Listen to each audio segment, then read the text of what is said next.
এক বছরের মূল্য বোঝা যায় যখন একজন পরীক্ষায় ফেল করে, এক মাসের মূল্য বোঝা যায় যখন একজন বেতন পায় না, এক সপ্তাহের মূল্য বোঝা যায় যখন একজন হাসপাতালে ভর্তি হয়। যখন কেউ উপোস থাকে তখনই একটি দিনের মূল্য বোঝা যায়। পরীক্ষার হলে একটি ঘন্টার মূল্য উপলব্ধি করা যায়, আর অপেক্ষার মুহূর্তে একটি মিনিটের মূল্য অনুভূত হয়। এক মিনিটের মূল্য বোঝা যায় ট্রেন মিস করলে, এক সেকেন্ডের মূল্য বোঝা যায় দুর্ঘটনা থেকে বেঁচে ফিরলে। শোনেন, একটা কথা বলি, টাকা আর গায়ের জোর নিয়ে কখনো অহংকার করবেন না, কারণ দারিদ্রতা ও অসুস্থতা কখনোই কাউকে বলে আসে না।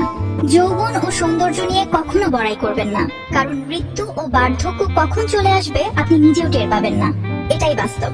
স্বামীর কামাই খায় বলে আমাকে শুনতে হয় তুমি বসে খাও, তুমি বুঝবা না। কিন্তু কেউ দেখে না এই বসে থাকা মেয়েটাই সকাল থেকে রাত পর্যন্ত পুরো সংসারটাকে একা সামলে রাখে।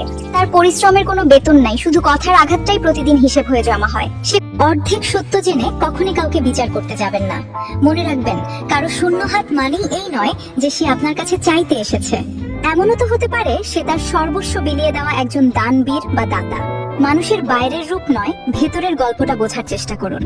ঝড় এসে যেমন বুঝিয়ে দেয় ঘরের কোন খুঁটিটা দুর্বল হয়ে গেছে, ঠিক তেমনি বিপদ এসে চিনিয়ে দেয় সত্যিকারের আপন কারা। মনে রাখবেন, এই পৃথিবীতে কেউ কারো আপন হয় না, আর মানুষ চিনতেও জাদুমন্ত্র লাগে না। মুখোশধারী চিনতে শুধুমাত্র একটা খারাপ সময় যথেষ্ট। মিথ্যাবাদী মানুষ চেনার 5টি লক্ষণ জেনে নিন। নাম্বার 1, এদের কথা এবং কাজের মধ্যে কোনো মিল পাবেন না। নাম্বার 2, এরা সব সময় কথা বাড়িয়ে বলতে পছন্দ করে যাতে অন্যরা খুব তাড়াতাড়ি প্রভাবিত হয়। নাম্বার 3, নিজেদের স্বার্থ হাসিলের জন্য এরা খুব মিষ্টি ব্যবহার করে। নাম্বার 4, ধরা পড়ার ভয়ে এরা কথা বলার সময় চোখে চোখ রাখে না। এবং নাম্বার 5, এদের বানানো গল্পে এরা নিজেরাই সাধু সেজে বসে থাকে। যে 40 কেজি চালের বস্তা কিনতে পারে সে তা মাথায় নিয়ে যেতে পারে না, আর যে মাথায় বহন করতে পারে তার পকেটে কেনার মতো টাকা নেই। আল্লাহ কাউকে পরিপূর্ণ পূর্ণতা দেননি, সামান্য অভাব রেখে দিয়েছেন, যেন মানুষ বুঝতে পারে অভাব জিনিসটা কত ভয়ঙ্কর। জীবন ঠিক এমনি হয়। যে তোমাকে নিচে নামাতে চায় সে নিজেই প্রমাণ করেছে যে তার অবস্থান তোমার চেয়ে নিচে। হাওয়া যতই শক্তিশালী হোক সে পাহাড়কে নড়াতে পারে না, বরং পাহাড়ের গায়ের ধুলা পরিষ্কার করে দেয়। নিন্দুকেরা হলো তোমার চলার পথের ধুলা মাত্র, তাই ওদের কথায় কান দিয়ে নিজের গতি কমিও না। কাউকে এতটা কষ্ট দিও না যেন সে নামাজে বসে তোমার দেওয়া আঘাতের জন্য কান্না করে।